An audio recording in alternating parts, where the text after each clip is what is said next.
नमस्कार दोस्तों, कैसे हैं आप सभी लोग। उम्मीद करता हूं सभी लोग अच्छे होंगे और अच्छे से प्रॉफिट कमा रहे होंगे, प्रॉफिट बना रहे होंगे। तो आज मैं बात करूंगा आईडीएफसी फर्स्ट बैंक के पूरा फुल रिव्यू आपको देने वाला हूं आईडीएफसी फर्स्ट बैंक का।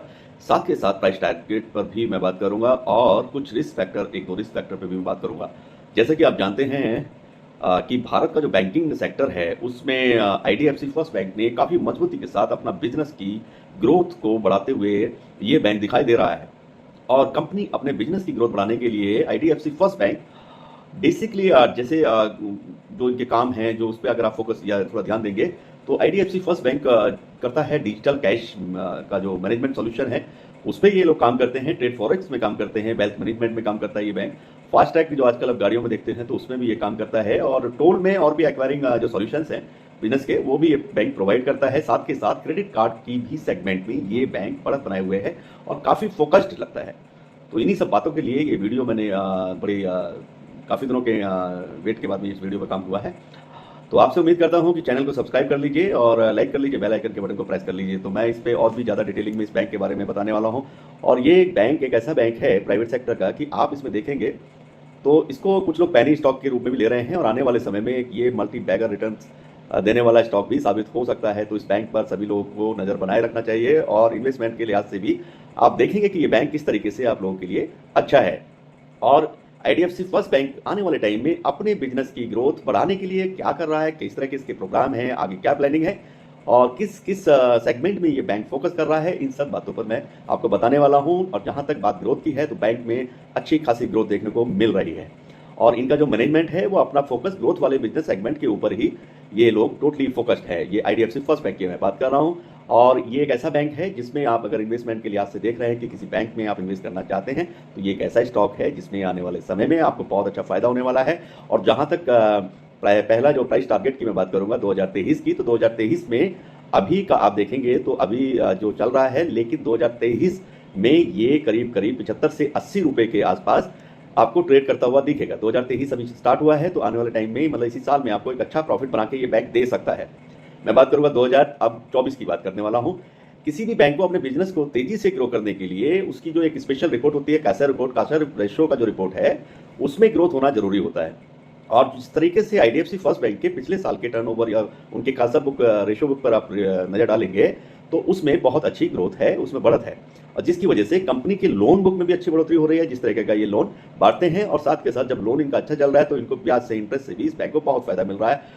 इंटरेस्ट से ये जो ब्याज जिसको बोलते हैं, तो ब्याज से ये अच्छा प्रॉफिट मार्जिन इनको ये गेन कर रहे हैं।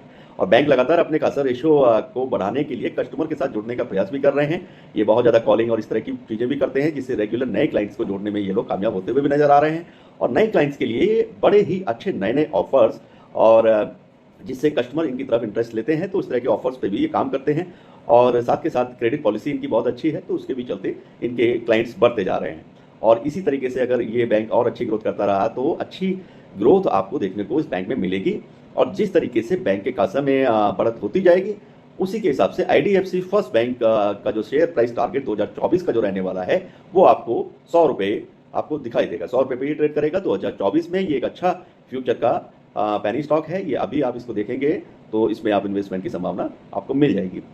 अगर आप लंबे समय के लिए सोच रहे हैं, सपोज कि आप 2025 का प्लान कर रहे हैं, तो ये एक अच्छा उस बैंक साबित हो सकता है, क्योंकि इस बैंक में खास ये है कि इन्होंने अपने एनपीएस पर बहुत कंट्रोल किया हुआ है। और उसको, एनपीए को कंट्रोल करने के साथ ही इन्होंने अपनी एसेट क्वालिटी को भी सुधार के लिए ये बैंक जाना जाता है। तो आईडीएफसी फर्स्ट बैंक अब धीरे धीरे कॉर्पोरेट लोन को छोड़कर और ज़्यादा फोकस ये रिटेल लोन पर दे रहे हैं, जहाँ पर बहुत तेजी से आगे बढ़ते हुए दिखाई भी दे रहे हैं। यानी कि छोटे छोटे मात्रा में छोटे लोन्स ये बहुत तेजी के साथ प्रोवाइड कर रहे हैं।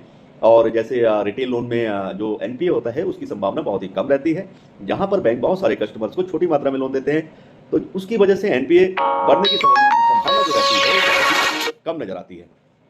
तो एनपीए पर ये बिल्कुल फोकस किया, एनपीए नहीं बढ़ने देंगे। तो साथ में मैनेजमेंट अपने लोन बुक को भी अलग अलग इंडस्ट्री में काफ़ी तरीके से डाइवर्सिफाइड करते हुए भी नजर आ रही है बैंक। और जहाँ तक एनपीए की संभावना बहुत कम दिखाई दे रही है, तो उसके लिहाज से भी जिस वजह से ये आईडीएफसी फर्स्ट बैंक के एसेट क्वालिटी में भी सुधार होते हुए दिखाई दे रहा है। अब बैंक की में एसेट क्वालिटी में जैसे सुधार होता जाएगा, वैसे ही आईडीएफसी फर्स्ट बैंक आपको 2025 में प्राइस टारगेट 125 रुपए के आसपास आपको देखने को मिल जाएगा। और इस हिसाब से आप अपने लॉन्ग इन्वेस्टमेंट का प्लान कर सकते हैं 2025 का। आईडीएफसी फर्स्ट बैंक की अगर मैं 2030 की मैं बात करूंगा सीधा, तो आईडीएफसी फर्स्ट बैंक लगातार देश के हर कस्टमर को अपनी बेहतर बैंकिंग सेवा के लिए जाना जाता है। और अपने बैंक अपने नेटवर्क को भी बहुत तेजी के साथ बढ़ा रहा है, हर जगह एक्सपेंड कर रहा है, हर सिटी में इनकी ब्रांचेस ये बढ़ाने पर लगे हुए हैं। अभी भी बैंक इस समय अगर देखेंगे तो बैंक की पूरे देश भर में जो ब्रांच नेटवर्क की मैं बात करूंगा तो करीब करीब 650 के आसपास तो इनके नेटवर्क हैं, जो ब्रांचेस हैं। और एटीएम की अगर आप बात करें तो एटीएम भी करीब करीब 800 के आसपास इनके एटीएम देखने को अभी मिल जाते हैं, जो कि हर साल तेजी के साथ में बढ़ते जा रहे हैं।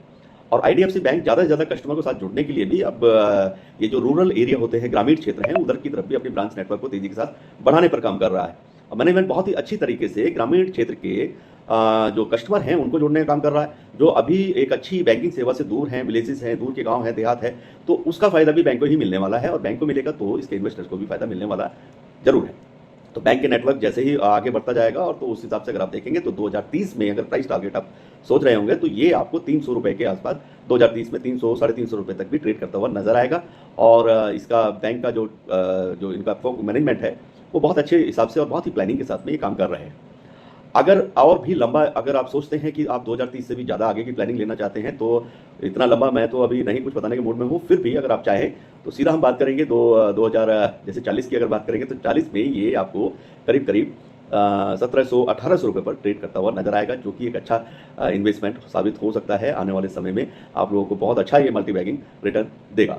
तो मैं अब बात करूंगा इस बैंक के फ्यूचर की। तो फ्यूचर के हिसाब से भारत में बैंकिंग सेक्टर में ग्रोथ की बहुत बड़ी संभावनाएं हैं, और देश की इकोनॉमी ग्रोथ के लिए बैंक का जो रोल होता है वो बहुत ही अहम होता है। और इसी वजह से जैसे जैसे हमारे देश की इकोनॉमी जो ग्रोथ बढ़ती जाएगी, उस हिसाब से बैंकों के साथ भी आईडीएफसी फर्स्ट बैंक को भी इस जो देश में इकोनॉमी ग्रोथ है तो उसका फायदा इस बैंक को भी जरूर मिलेगा। और साथ साथ मैनेजमेंट भी अपने फ्यूचर के लिए बिजनेस की ग्रोथ को ध्यान में रखते हुए अपने लोन बुक को अलग से सेक्टर में डाइवर्सिफाई भी कर रही है। इस तरीके से बैंक की एसेट क्वालिटी को भी बेहतर बनाने की पूरी कोशिश करती हुई ये बैंक नजर आ रही है। तो फ्यूचर बैंक का ब्राइट है, कोई इसमें डाउट नहीं है। और रिस्क की मैं जो बात करूंगा तो बैंकिंग सेक्टर की सभी कंपनियों में एक ही तरह के रिस्क होते हैं, एनपीए। अब एनपीए में अगर बढ़ोतरी होगी तो ये रिस्क हो सकता है आईडीएफसी फर्स्ट बैंक में। अभी अगर मैं देखूं तो भविष्य में अगर मैनेजमेंट की लोन बुक में कोई बदलाव के चलते एनपीए में बढ़ोतरी होती हुई नजर आई तो बैंक के बिजनेस में गिरावट की संभावना बन सकती है, इसके शेयर प्राइस में गिरावट देखने को मिल सकती है।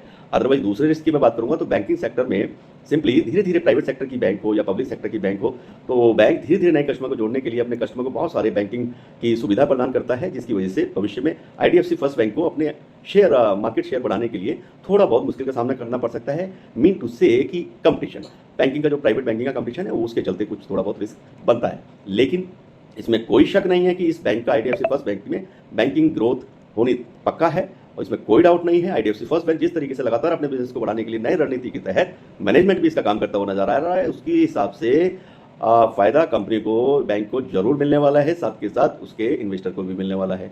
अगर आप एक लंबे समय के लिए इन्वेस्टमेंट का प्लान कर रहे हैं तो ये नो डाउट ये बैंक बहुत ही अच्छा बैंक है, आप इसमें इन्वेस्टमेंट का प्लान कर सकते हैं। और बस ध्यान में आपको यही रखना है कि कोई भी इन्वेस्टमेंट करने से पहले एक बार कंपनी का एनालिसिस करना बहुत जरूरी होता है। साथ के साथ किसी भी फाइनेंशियल एडवाइजर से आप अपना सलाह जरूर ले लें। इन्वेस्टमेंट छोटा या बड़ा नहीं होता है, छोटे इन्वेस्टमेंट से ही आप धीरे धीरे बड़े बनते हैं। IDFC bank, IDFC first bank no doubt एक बहुत ही बेहतरीन चॉइस है फ्यूचर के लिए। अगर आप 2025 और 2030 और अगर 2040 का प्लान कर रहे हैं तो आप मल्टी बैगर रिटर्न पक्का लेके जाएंगे और बहुत अच्छे रिटर्न आपको मिलने वाले हैं। बैंक में बिल्कुल भरोसा कीजिए, बैंक अच्छा है, नो डाउट। इसी के साथ वीडियो यहीं समाप्त करता हूं। चैनल को सब्सक्राइब करना ना भूलें, चैनल को सब्सक्राइब जरूर करें, साथ के साथ लाइक करें, शेयर करें और बेल आइकन के बटन को भी प्रेस करते रहें। इसी के साथ नमस्कार, बाय बाय, खुदा हाफिज, शब खैर।